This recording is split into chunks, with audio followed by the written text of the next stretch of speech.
different, and I suppose to leave you with the message that I have proof that it can happen, and that if you want to actually get involved in politics, you don't need mummy or daddy to be a TD before you. I got involved, again accidentally, when a relative of mine was born with a condition on the autistic spectrum. All of a sudden, I and indeed my family were addressing a new challenge. We were learning about autism, we were seeking supports and resources for a family member and so on. And I couldn't believe the difficulties that we faced. And there was no recession. We had difficulties with diagnosis, difficulties in accessing appropriate therapies, schools, getting my relative actually into a school, getting him a school place within our community. We were living at the time in what we were told was the richest, or certainly one of the richest countries in Europe. The Celtic tiger was roaring, but that roar could not be heard in the area of special needs education. My frustration with all of this caused me to call a public meeting in my hometown of Greystone. Great to see some other fellow Wicklow people here this morning. And at that public meeting, I invited anybody who had an interest in autism, anybody who was living with autism, to attend. I was really overwhelmed, I suppose, by the number of people that attended, and even more overwhelmed by the similarities of the stories that they were telling, by the similar experiences that they were receiving for their loved one, and the difficulty that they were having in accessing services and supports and information. From that meeting, I established a support and lobby group called the Wicklow AAA Alliance, to bring families together, to share information and support, and to collectively pool our voice, if you like, to lobby for improved educational facilities and awareness of autism in County Wicklow. After one innocent, or what I thought was an innocent little meeting in Greystone, I found myself engulfed in this effort to raise awareness of autism and to give a voice to kids who often literally didn't have a voice of their own. I was writing to ministers, I was meeting local politicians, I was trying to persuade these representatives of the importance of my cause. Before I knew it, I was effectively engaged in politics. Without even realising it, I was involved in civic life in my community. And I was left with a very simple choice: either a lifetime of cajoling politicians in an effort to advance the issues of importance to me and my autism group, or to actually take the plunge myself and to get actively involved in politics, to seek election to the door and try in whatever small way I could to make a difference. Clearly it's obvious what choice that I made, and I took that plunge.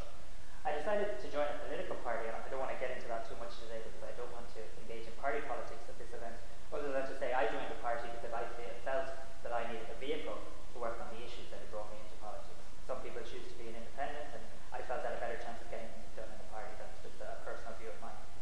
I experienced a great welcome from many people in politics, and that's important. Many of the different members of my political party and people in my community were delighted to see a young new person getting involved.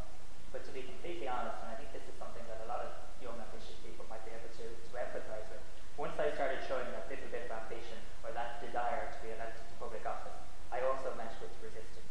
The old mantra of, what's your rush? Wait your turn, learn to walk before you run. These are things that I heard to my face and that I heard whispered behind my back on many occasions.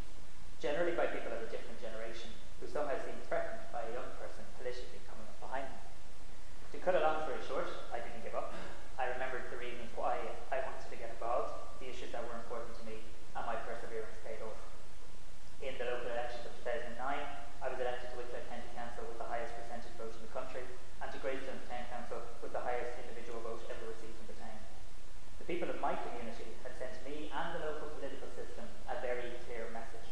They wanted new people in political life. They felt there was a role for young people with new ideas and with new energy.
will never run for political office. But that doesn't mean that they have any less of a contribution to make. And this is another important point to emphasize. Political life is just one way. There are multiple ways you can play your part in making your difference to your community or your country.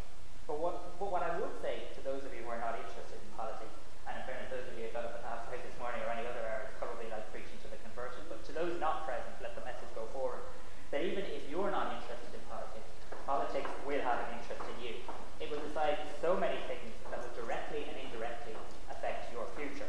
College fees, job opportunities, bus fares, tax rates, social welfare rates, social policy. All these decisions will be made by politicians on your behalf. And whether you interact or not is your choice. But regardless, the decisions are going to be made, and they are going to impact on your life. So if politics is not for you, do educate yourself in it. Know how to make your voice heard.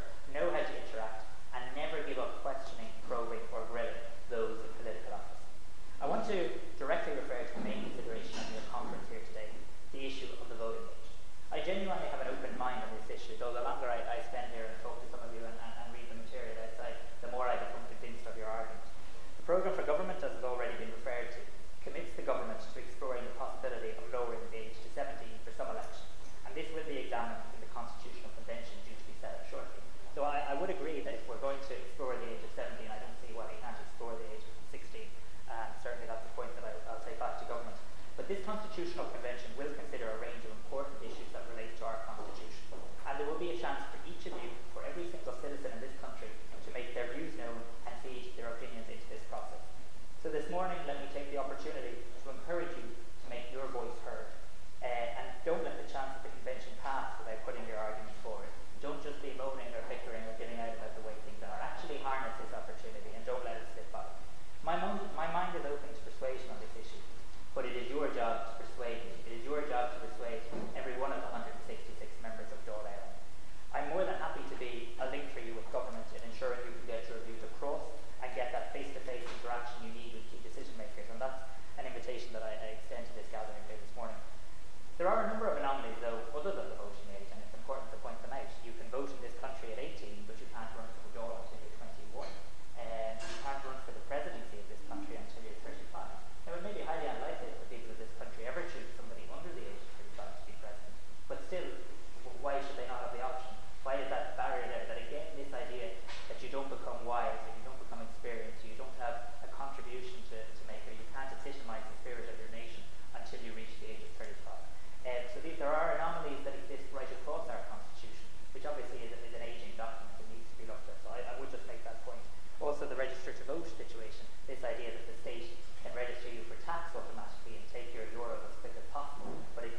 do our bit to bring life back into this country, and to create a nation of which we will all be proud to grow up in, to raise children in, and ultimately to grow old in. I wish you every good luck in your deliberation. I want to assure you that my mind